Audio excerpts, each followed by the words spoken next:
Meus irmãos, graças a Deus por tudo quanto durante o dia de hoje temos podido aprender.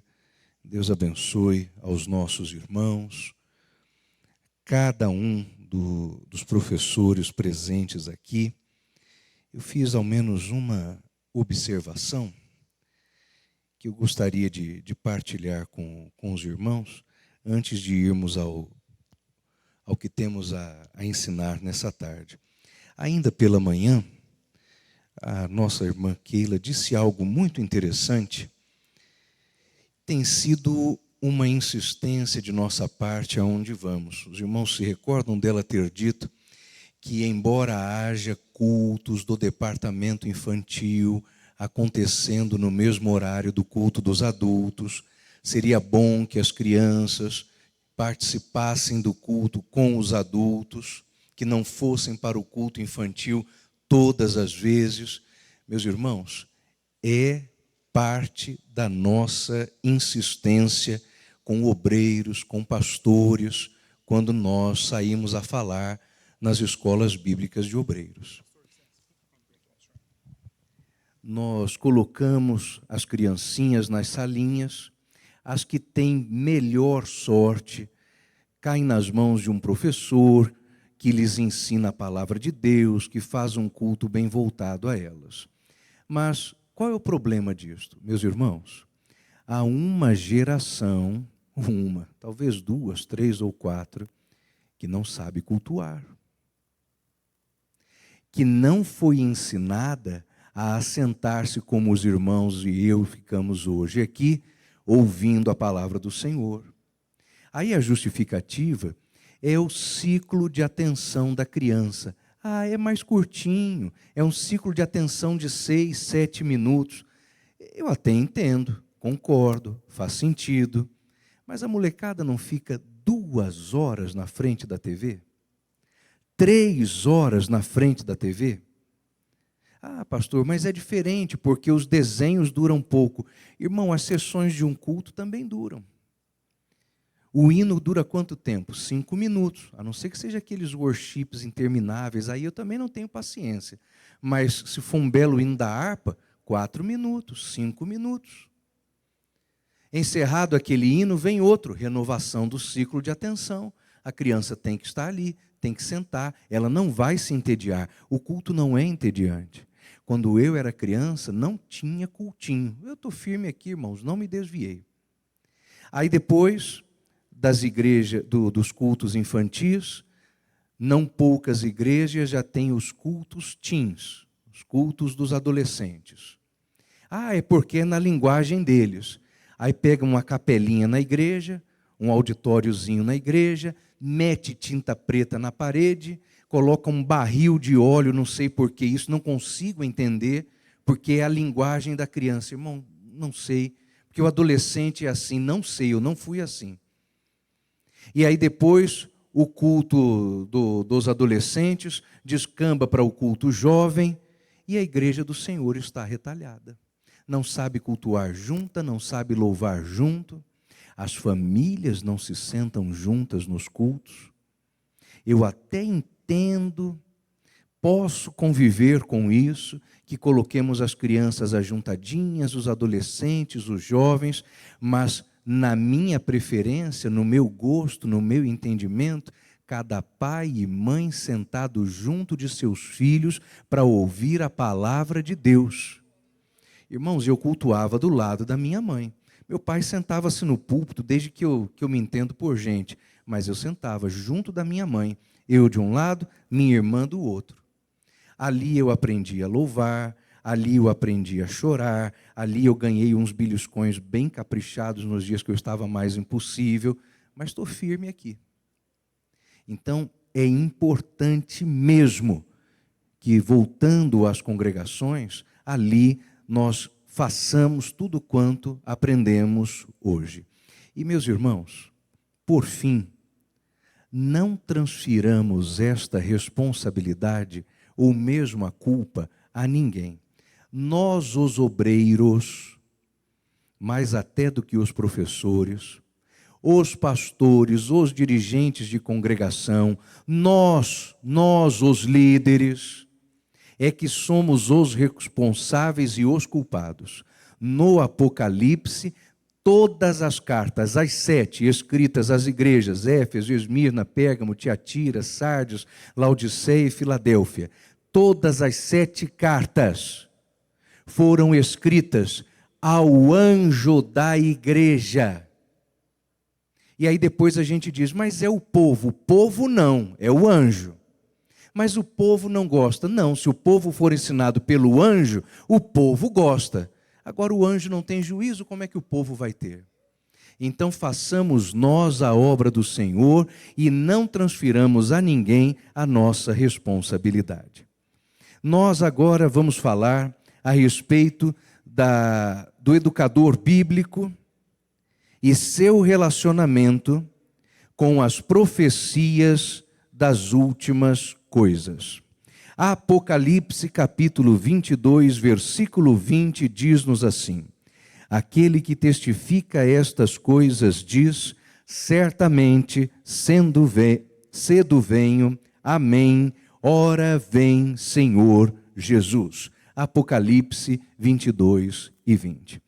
Meus queridos irmãos, conforme ensinamos a palavra de Deus, nas nossas classes de escola dominical, nas pregações que fazemos, nos estudos bíblicos que anunciamos, é necessário que todas as coisas que dissermos levem nossos alunos, remetam nossos estudantes, façam com que o povo de Deus desperte-se para a volta do Senhor Jesus Cristo.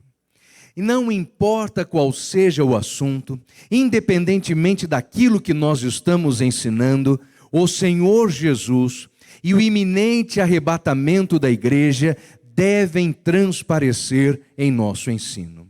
Nós precisamos incluir isto em nossas pregações, em nossos ensinos, em nossa escola dominical, definitivamente, de uma vez por todas, e se a lição da escola dominical não o fizer, façamos nós. Infelizmente, é preciso que nós, com realidade, com sinceridade, digamos algo aos nossos irmãos. Não se pode contentar com aquilo que vem escrito nas revistas de escola dominical. Elas são um ponto de partida, não é ponto de chegada. A nós, os professores, cabe e compete a responsabilidade de lermos a revista, julgarmos o que nela está escrito à luz da palavra de Deus. O comentarista não é infalível. A palavra é, o comentarista não. E desconfie severamente quando do comentarista se disser muita coisa. É doutor, é mestre, tem títulos, e tem diplomas, acumulou diversas comendas e referências. Desconfie. Porque talvez seja alguém que já haja sido consumido pelo academicismo e o que ele terá a dizer não está na Bíblia. E se não está na Bíblia, não nos serve. A nós, os ensinadores, portanto, cabe este peso e esta responsabilidade. Como faremos com que os alunos entendam, aceitem, vivam, se preparem para o arrebatamento da igreja? O ensinador bíblico precisa mostrar em todas as suas aulas a dimensão profética da Bíblia Sagrada. O Senhor Jesus é o primeiro e maior exemplo. Lucas capítulo 24, versículo 27. Começando por Moisés e por todos os profetas, explicava-lhes o que dele se achava em todas as Escrituras. Mas, irmãos, que coisa interessante é o Senhor Jesus Cristo ensinando. Se Cristo estivesse mesmo aqui entre nós, certamente ele começaria rejeitando certo nome que nós andamos dando aos nossos estudos bíblicos. Eu ainda sou para algumas coisas um pouco velho, para outras um pouco novo, mas eu ainda sou da geração que vinha à igreja, quando não para ouvir uma pregação, para escutar o estudo bíblico.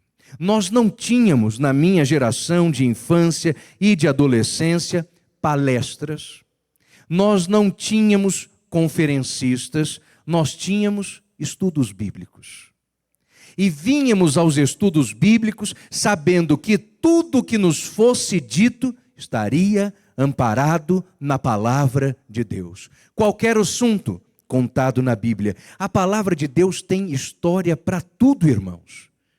Nós acabamos de ouvir aqui, inclusive, um estudo pesado, assunto difícil. Não é fácil falar sobre estas coisas. E há na Bíblia histórias que podem bem ilustrar até mesmo o assunto de um abuso sexual. Lembram-se de Aminon e Tamar, os dois filhos de Davi? Não falta exemplo na Bíblia, não falta assunto na Bíblia. Toda a nossa aula, toda a nossa lição, todo o nosso ensinamento precisa considerar a palavra de Deus e aquilo que ela diz. Vai aqui um severo alerta aos meus irmãos. Pouco se me dá qual é a sua formação secular. A minha é de história, mas e daí? Outro aqui pode ter geografia, matemática, direito, psicologia, pedagogos, certamente há muitos. Irmão, a sua formação secular, aquilo que você aprendeu na academia, use lá na sua profissão. Mas por que estou dizendo isso? Porque está começando a se multiplicar de maneira incontrolável entre nós a seguinte prática: o sujeito aprende uma coisa lá, vem aqui para a igreja, pega aquele seu conteúdo acadêmico, que às vezes, além de inútil, é antibíblico, arruma 2 ou 3 versículos bíblicos, ensaca esse negócio e quer empurrar a goela abaixo do povo. Só a palavra de Deus tem respostas, só a palavra de Deus tem soluções, só a palavra de Deus é que serve para ensinar o povo de Deus. E nós, quando formos ensinar, vamos agora praticar isto: voltar ao texto bíblico, para tudo, para qualquer coisa, inclusive para os assuntos mais áridos, os mais espinhosos, os mais difíceis, como deste que ouvimos essa tarde aqui. Não vamos nos contentar somente com aquilo que possa ser dito pelas ciências auxiliares. A Bíblia reina, a Bíblia impera, a Bíblia governa, a Bíblia comanda. A palavra de Deus é que tem todas as respostas. Nós, estando na sala de aula, recorreremos à palavra de Deus, tal qual fez o Senhor Jesus. De Moisés, passou por ele e por todos os profetas, falou da lei, falou dos profetas, foi aos livros históricos, citou os salmos e era Cristo, ensinando aos 2 discípulos no caminho de Emaús a respeito dele próprio. Mas fiz questão de citar o Senhor Jesus, porque, como disse, é o primeiro e maior exemplo. Mas o personagem para o qual quero chamar a atenção dos meus irmãos é o apóstolo Paulo. Este apóstolo, cuja vida conhecemos bem, todas as criancinhas podem contar a sua conversão. Uns dizem que caiu do cavalo, outros dizem que não tinha cavalo. O caso é que o homem estatelou-se no chão. Viu uma voz, sentiu uma luz, reconheceu-a como sendo Cristo e disse: Senhor. E a voz do Senhor indagou-lhe: por que me persegues? E não duvidou que era o Cristo. Ao contrário, entregou-se ao Senhor Jesus imediatamente. É o apóstolo Paulo. Este homem era homem versado, inteligente, muito culto. O apóstolo Paulo, embora tenha nascido em Tarso, na Cilícia, foi logo trazido a Jerusalém por sua família, e esta cidade era o centro cultural, político, religioso. E ali o apóstolo Paulo foi instruído em toda a lei, os irmãos bem o sabem, aos pés de Gamaliel. Ora, este homem conhecia a palavra, conhecia a Escritura, dominava o Antigo Testamento, sabia o hebraico, o aramaico e o grego. Mas interessante é observar isto, que Paulo, apesar da cultura secular que tinha, interpretava as profecias segundo o Espírito Santo. Vejamos o texto do próprio Paulo aos Gálatas. Gálatas, capítulo 4, versículo 3 a seguir. Assim, também nós, quando éramos meninos, estávamos reduzidos à servidão, debaixo dos primeiros rudimentos do mundo, mas vindo à plenitude dos tempos, Deus enviou o seu Filho nascido de mulher, nascido sob a lei, para remir os que estavam debaixo da lei, a fim de recebermos a adoção de filhos. E porque sois filhos, Deus enviou aos nossos corações o Espírito de Deus, que assim clama: Abba, Pai. Assim que já não és mais servo, mas filho, e se és filho, és também herdeiro de Deus por Cristo. Meus irmãos, nós temos que ler a palavra de Deus e interpretá-la e ensiná-la. Estando em sala de aula, coloque uma coisa desde agora no seu coração: todos os versículos apontam para Cristo. Todos os versículos falam de Cristo. Todos os livros apontam para o Senhor. Todas as histórias remetem ao nosso Salvador. E não podemos sair da sala no domingo de manhã sem darmos aos alunos os alertas a respeito da volta do Senhor Jesus Cristo. O apóstolo Paulo era homem ciente de que nos últimos dias o anticristo assumiria o controle do mundo. Ele escreveu aos crentes de Tessalônica, segundo aos Tessalonicenses, capítulo 2, de 1 a 4. Ora, irmãos, rogamo-vos pela vinda de nosso Senhor Jesus Cristo, por nossa reunião com Ele, que não vos movais facilmente do vosso entendimento, nem vos perturbeis, quer por espírito, quer por palavra, quer por epístola, como que de vós, como se o dia do Senhor estivesse já perto. Ninguém de maneira alguma vos engane, não será assim, sem que antes venha a apostasia e se manifeste o homem do pecado, o filho da perdição, o qual se opõe e se levanta contra tudo o que se chama Deus ou se adora, de sorte que se assentará como Deus no templo de Deus, querendo parecer Deus. Ora, o apóstolo Paulo, tratando com os crentes de Tessalônica, descobriu a angústia daqueles irmãos. Eles estavam pensando que o Senhor Jesus já tinha arrebatado a igreja e eles não tinham participado do arrebatamento. Houvera acontecido uma heresia no meio dos crentes de Tessalônica. Nós estamos aqui há cerca de 25 anos depois da morte e da ressurreição de Cristo, e a igreja já estava lidando com heresias a respeito do arrebatamento. E o apóstolo Paulo escreve: irmãos, vejam os sinais. É preciso que o anticristo se manifeste. É preciso que o homem do pecado apareça. E também nós, olhando agora, vemos tanta especulação, tanta gente querendo descobrir quem é o anticristo, outros querendo descobrir o sentido do seu número, 666, que é número de homem, e diz-nos o apóstolo João: aí há sabedoria, quem tiver entendimento que calcule o seu número. Quando eu era criança, um pastor muito famoso no Brasil chegou à conclusão de que o anticristo era o Papa, porque o título latino do Papa é Vicarius Filis Dei, substituto do Filho de Deus. E estas palavras, grafadas nos caracteres latinos, como os irmãos sabem, por causa dos números em romanos, somados os seus valores, dava 666. Irmão, é muito tempo ocioso para concluir um negócio desse. Agora o apóstolo Paulo está dizendo o seguinte: não especulem. Não fiquem brincando sobre a volta de Jesus.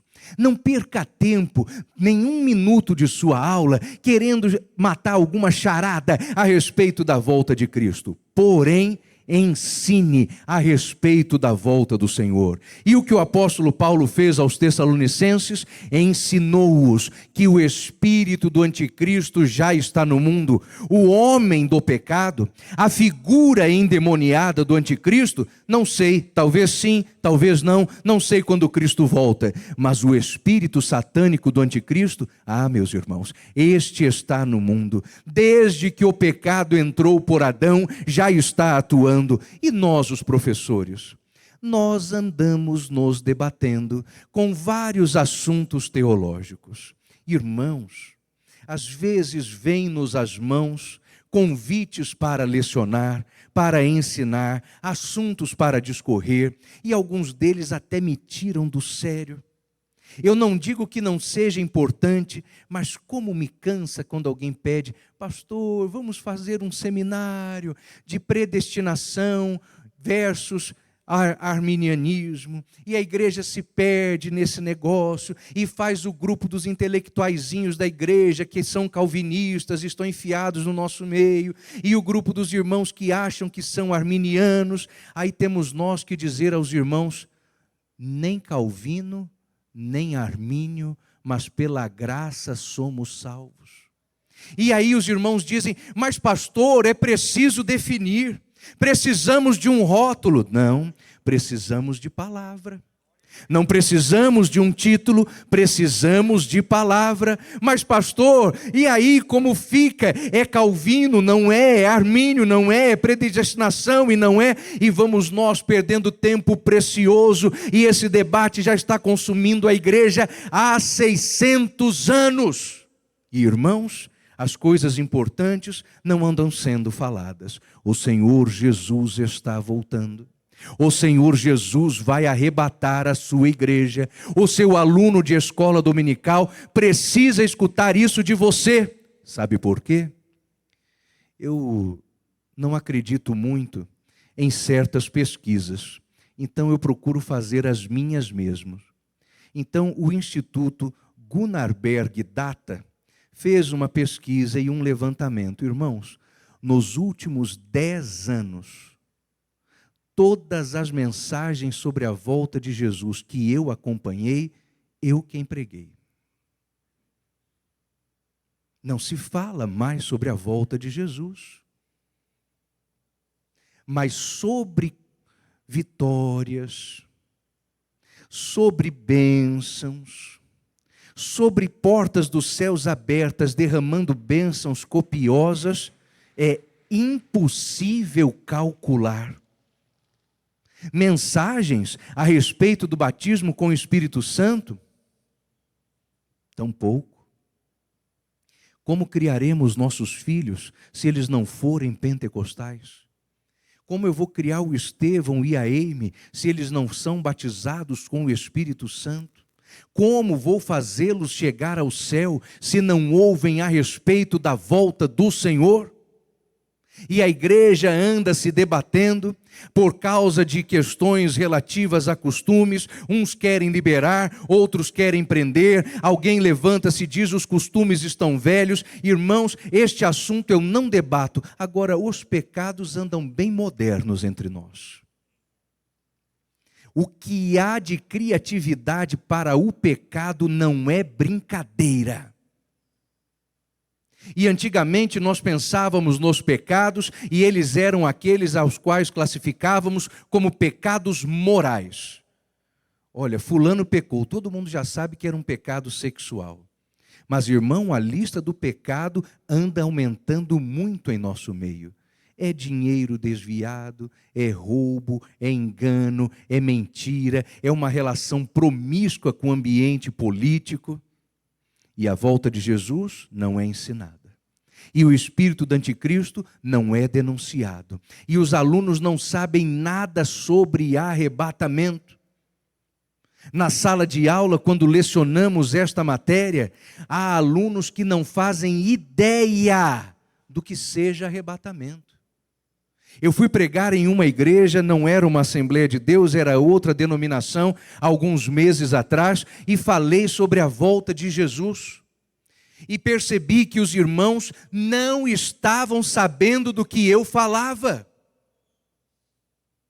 Eu precisei, durante aquela mensagem, que em nossa igreja talvez fosse pregada com um pouco mais de facilidade, mudar completamente a minha abordagem e passar a ensinar os crentes o abecedário a respeito das últimas coisas. Por fim, perguntei a um dos irmãos da igreja com o qual tinha mais liberdade: meu irmão, não se fala sobre a volta de Jesus aqui, não? Ele disse: pastor, desde que eu estou aqui, nunca ouvi falar. Mas a minha alegria, pelo menos o meu alívio, seria dizer aos meus irmãos que é um problema de fora das Assembleias de Deus. Mas eu acabei de lhes dizer que não é. Também entre nós não é tema mais. O apóstolo Paulo falava, ensinava, discorria a respeito da volta de Cristo, porque ele tivera encontros marcantes com o Senhor Jesus Cristo. Ele escreveu aos crentes de Tessalônica: o mesmo Senhor descerá do céu com alarido, com voz de arcanjo, com voz de trombeta de Deus, e os que morreram em Cristo ressuscitarão primeiro. Depois nós, os que ficarmos vivos, seremos arrebatados juntamente com ele nas nuvens, a encontrar o Senhor nos ares, e assim estaremos para sempre com o Senhor. Este homem não ensinava só a respeito da doutrina da salvação, como aos romanos. Não discorria só sobre a graça, como fez aos Gálatas. Ele profetizou a respeito da volta de Cristo, e a volta do Senhor Jesus era o seu desejo, era o seu amor, era a sua ansiedade. Ele viveu sua vida inteira esperando outra vez encontrar o mesmo Cristo que vira a caminho de Damasco. Uma vez ele o viu, queria vê-lo de novo. Uma vez o ouviu, queria outra vez escutá-lo, e este mesmo apóstolo escreveu certa carta a certo jovenzinho chamado Timóteo, que Paulo conheceu na sua segunda viagem missionária, quando passou pela região de Derbe, Listra e Icônio. E ali alguém lhe disse: irmão Paulo, há um jovem aí que o irmão precisa conhecer. É claro que quando pensamos em Timóteo, talvez nos venha à mente a figura filial de um garoto de seus 10, 11 ou 12 anos. Mas a boa cronologia bíblica ensina que quando Timóteo e Paulo se conheceram, Timóteo já tinha 29 anos e Paulo talvez 46. Estes homens conheceram-se. Paulo doutrinou, discipulou, ensinou Timóteo. E em certo momento de sua vida, o apóstolo Paulo dedicou a este moço a sua segunda carta. A última carta escrita pelo apóstolo Paulo. A última de suas letras escritas para o texto sagrado. E na sua despedida, o apóstolo Paulo escreveu que amava a volta de Cristo. Combati o bom combate, acabei a carreira e guardei a fé. E desde agora me está reservada a coroa da justiça, a qual me dará Deus, o justo juiz, não somente a mim naquele dia, mas a todos quantos amam a sua vinda. Quer dizer que o apóstolo Paulo trabalhava, ensinava, fazia suas tendas, viajava para pregar, para evangelizar, fundava igrejas, mas ele amava a volta do Senhor. Ele estava pronto a ensinar o que quer que fosse a quem fosse, mas ele tinha amor pela volta do Senhor. A nós, os professores, o mesmo desejo deve haver. Em nós, professores, a mesma convicção precisa haver. Ou as nossas aulas perderão o senso prático. Irmãos, de que adianta ensinar doutrina, se não for para chegar ao céu? De que adianta saber postulados se não for para chegar ao céu? De que vale aos alunos decorarem nomes, datas, tabelas, se não for para chegar ao céu? Você quer dar à sua aula senso de utilidade? Quer dar aplicação a ela? Então comece a mostrar aos seus alunos a relação daquilo que você está ensinando com a volta do Senhor Jesus Cristo. Qualquer assunto, qualquer tema deve apontar para o Senhor Jesus Cristo. A Bíblia toda não aponta para Ele, também as nossas aulas, e devemos salientar aos alunos a conexão do que estamos ensinando com o arrebatamento da igreja, com as últimas coisas, com o juízo final, com o inferno, com a condenação, com o fato de aquele que não tem Jesus vier a ser enviado para a danação eterna, porque foi condenado com o mundo. O apóstolo Paulo amava a volta do Senhor Jesus Cristo. Eu tenho um tio que é pastor e ele congrega lá na cidade de Presidente Prudente, lá no interior do estado de São Paulo. E nós conversamos bastante e um dia, falando com o meu tio, ele estava me dizendo: sobrinho, mas que confusão está o mundo. E vinha ele enumerando os problemas. E estes problemas estão até dentro da igreja. E ele vinha fazendo a lista dos problemas. E por fim ele me disse: rapaz, toda essa dificuldade bem na nossa vez de ser pastor. Parece que antigamente era mais fácil, agora tudo está complicado. Ah, meus irmãos, eu achei uma graça o comentário dele. E aí então, para qualquer problema que aparecesse diante de mim, eu dizia: ô Senhor, bem na minha vez. Agora, Jesus, que eu sou diretor de ETAD, não tem dinheiro? Antes tinha um monte, agora não tem? Ou Jesus, agora que eu sou chefe, não tem funcionário bom, só tem funcionário atribulado? Bem na minha vez, e era bem na minha vez para cá, bem na minha vez para lá. Pois um belo dia eu estou ajoelhado, orando, falando com Jesus, e como os irmãos, estava lá fazendo as minhas queixas. Oh, Senhor, problema 1, problema 2, problema 3. Estava até lembrando de um certo hino que diz, não sei se os irmãos conhecem: se você tem um problema. Conhece esse hino? Então eu já estava cantando assim: eu tenho 5 ou 6. Irmão, que coisa ruim. E em certo momento da oração eu disse: oh, Jesus, tanta luta, bem na minha vez. Irmãos, do jeito que eu falei, veio a voz do Senhor: se é assim, então você não ama a minha vinda. Porque a volta do Senhor se faz antecipar por problemas, por lutas, por dificuldades, por angústia, por apostasia. Não é por avivamento, não. É por escândalos. Não é por avivamento, é por desvios. Não é por avivamento, é por heresias. Não é por avivamento, mas pela luta semanal de convencer os crentes a virem à escola dominical.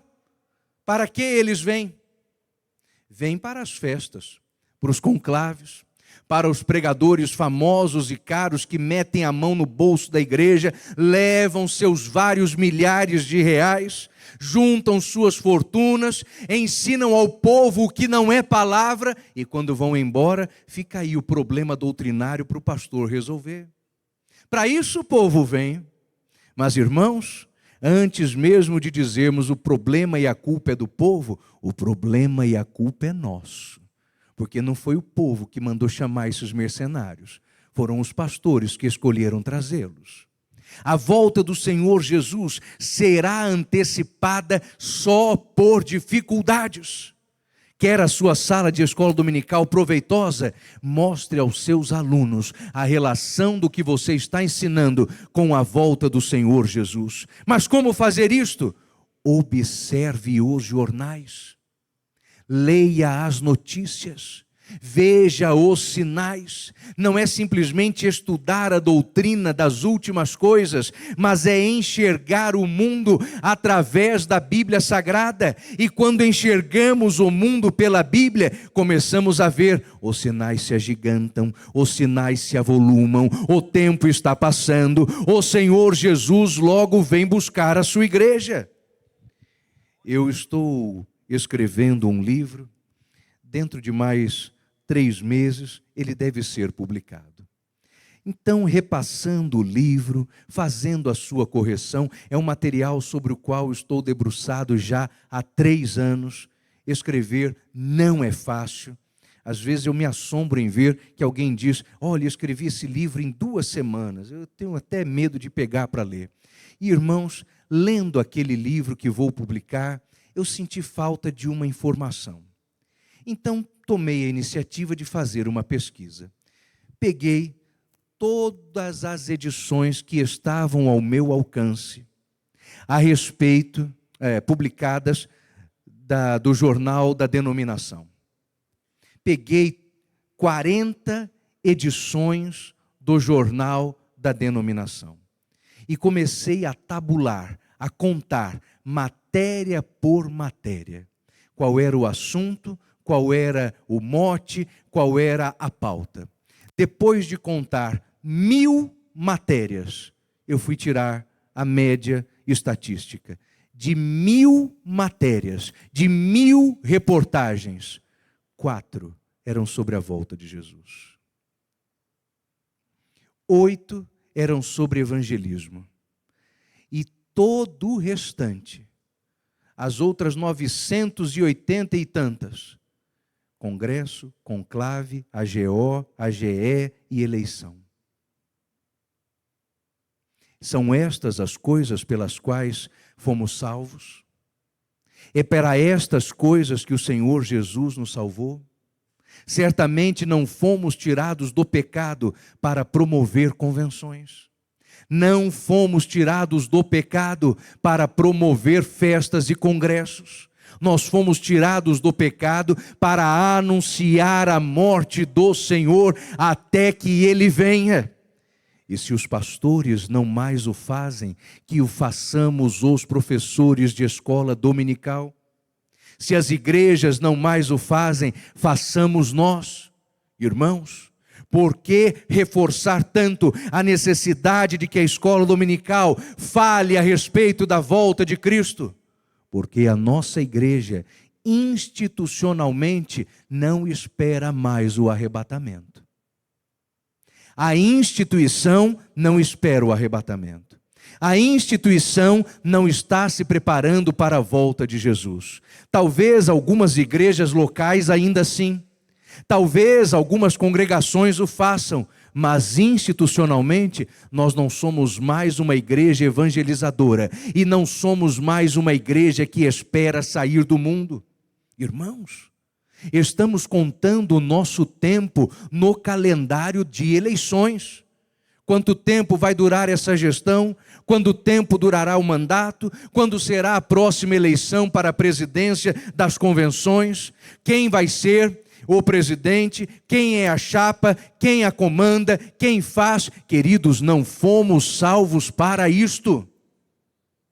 A instituição está desvirtuando-se. Então você, como ensinador e como profeta do Senhor, dentro de sua sala de aula, não perca o foco. Anuncie a volta do Senhor Jesus. Pregue sobre o Senhor Jesus. Toda aula precisa ser um tratado escatológico, porque Jesus está voltando. E eu não sei se sabem os meus irmãos, quando Ele voltar, as convenções não sobem. Quando Ele buscar a igreja, as instituições ficam. Quando Ele buscar a igreja, até mesmo muitos líderes ficarão. No céu entrarão os salvos, os lavados e os remidos no sangue do Cordeiro. O apóstolo Paulo tinha a volta do Senhor e as últimas coisas como a premissa fundamental de seu ministério. Na sua despedida a Timóteo, além de dizer que amava a volta do Senhor Jesus, ele assim disse: na minha primeira defesa, ninguém foi assistir-me. Antes todos me desampararam. O Senhor, porém, esteve comigo e fortaleceu-me, para que por meu intermédio o evangelho fosse pregado a todos os gentios, e eu fiquei livre da boca do leão. O mesmo Deus de paz me guardará de toda sorte de má obra, para quem seja o poder e a glória para sempre. Amém. O apóstolo Paulo não estava preocupado com as coisas na terra. De onde ele escreveu? De dentro de uma prisão, de uma masmorra na cidade de Roma, na capital do império, que atende pelo nome de masmorra marmetina, um lugar insalubre, um lugar mofado, escuro, úmido, ao mesmo tempo quente, perturbador, uma prisão onde o império colocava aqueles a quem reputava como inimigos da cidade de Roma e do império, inimigos da cidade chamada Eterna. Todos aqueles a quem o imperador pensava, este pode derrubar Roma, estavam ali presos. Mal sabia ele que quem podia derrubar Roma não era Paulo, era o Cristo que Paulo pregava, porque Paulo estava preso e mesmo assim Roma caiu. Paulo foi assassinado e mesmo assim Roma ruiu. Paulo foi martirizado e Roma não resistiu. Não é Paulo que faz, é o Senhor Jesus Cristo. E que foi que Paulo disse: este Senhor me guardará para o seu reino. Agora, irmãos, não estamos ainda no nosso destino. Não estamos ainda no final de nossa jornada. Não chegamos à nossa casa eternal. O Senhor tem reservado para nós uma promessa e uma esperança eternas. É para isto que nós estamos aqui. E eu quero que os meus irmãos entrem nos céus, acompanhados de suas famílias e de seus alunos de escola dominical. Quando eu chegar no céu, eu quero chegar até a irmã Ruth, que foi uma de minhas primeiras professoras de escola dominical, e dizer: tia Ruth, eu estou aqui. Eu quero chegar no esposo da tia Ruth, o irmão Carlinhos, e dizer: irmão Carlinhos, eu cheguei. Agora o senhor não me reconhece, eu estou grande e gordo, mas eu sou aquele Gunnar que fazia fila para comer mingau na igreja 2 vezes no domingo. Lembra de mim? Os seus ensinamentos me ajudaram a chegar aqui. Eu quero chegar nos meus professores de escola dominical e dizer: irmão Isaías, valeu muito a pena quando o irmão me ensinou a evangelizar. Eu ganhei almas e a minha alma também está preservada no Senhor. Mas, irmãos queridos, eu não posso, por isso mesmo, perder o foco do céu. Por isso mesmo eu não posso deixar de ensinar o mesmo céu. É o apóstolo Paulo, grande ensinador. É o apóstolo Paulo, profeta. É o apóstolo Paulo, homem de muita cultura. Mas este mesmo apóstolo Paulo cria nos profetas, cria na palavra de Deus. O apóstolo Paulo, acreditando firmemente na palavra de Deus, citava as escrituras e os profetas, até mesmo para as autoridades. Atos capítulo 26, versículo 27, Paulo disse assim: crês tu nos profetas, ó rei Agripa? Bem sei que crês. Este homem não escolhia público. A quem quer que estivesse falando, o seu assunto era profético, o seu assunto era das últimas coisas, o seu assunto era bíblico. Mas, irmãos, nós, diante das autoridades, e não precisam ser as autoridades políticas constituídas, não. Às vezes, diante das autoridades eclesiásticas, baixamos o tom profético. Não falamos mais certas verdades, não pregamos determinados assuntos, na escola dominical mesmo não tocamos em certas searas, buscando com isso não sermos polêmicos. Nós não fomos chamados nem para ser polêmico e nem para ser neutro, nós fomos chamados para sermos bíblicos. É isto que o Senhor requer de você todo domingo de manhã, e é isso que você fará. A partir de agora, preparando-se para a escola dominical, para tornar o seu fardo mais pesado do que já é, além de trazer para dentro de sala de aula aquilo que é a explanação do assunto do domingo, você pedirá ao Senhor que lhe faça enxergar a relação do que você está ensinando com a volta de nosso Senhor. Meu irmão, é sua obrigação. Se em sua igreja o arrebatamento e as últimas coisas já não são ensinados, sobrou só você. Não restou mais nada e você vai cumprir e desempenhar o seu papel profético a partir de agora. Eu quero encerrar esta ministração orando pelos meus irmãos e eu convido-os a todos a que fiquem em pé, por favor, por alguns instantes.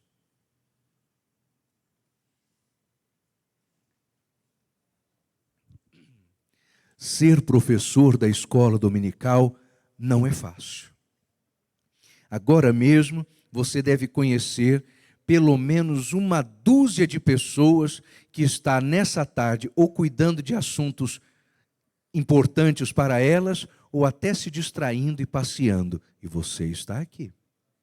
Está desde as 9 horas ouvindo, aprendendo, anotando, porque ser professor de escola dominical não é fácil. Se o ministério é ensinar, Romanos 12, 7, haja dedicação ao ensino. Orarei neste momento, impetrando sobre os meus irmãos professores que aqui estão uma bênção. Mas a bênção que vamos ministrar sobre você não é para você se tornar melhor expositor. Não é a bênção da oratória, não é a bênção da retórica. Não é nem uma bênção expositiva, é uma bênção escatológica. Para que você torne-se professor profeta, professor arauto, professor anunciador. Não é só professor que repete, é professor que ensina, é professor relevante, é professor que faz diferença nas vidas dos seus alunos. Tornar-se-á mais fácil depois disso? Duvido, mas será a sua função e o Senhor haverá de dar-lhe esta vitória. Feche comigo os seus olhos, por favor. Senhor Deus e Pai, estamos neste momento reunidos, ó Senhor. Aqui estão professores de tantos lugares, aqui mesmo de Uberlândia, também de Catalão, Senhor, os meus irmãos da nossa querida ETAD e da igreja naquele lugar, de outras cidades, Senhor, do entorno e algumas até bem longe. Mas em nome de Jesus, ó meu Deus, eu venho pedir-te, meu Pai, neste momento, que as nossas escolas dominicais sejam escolas proféticas.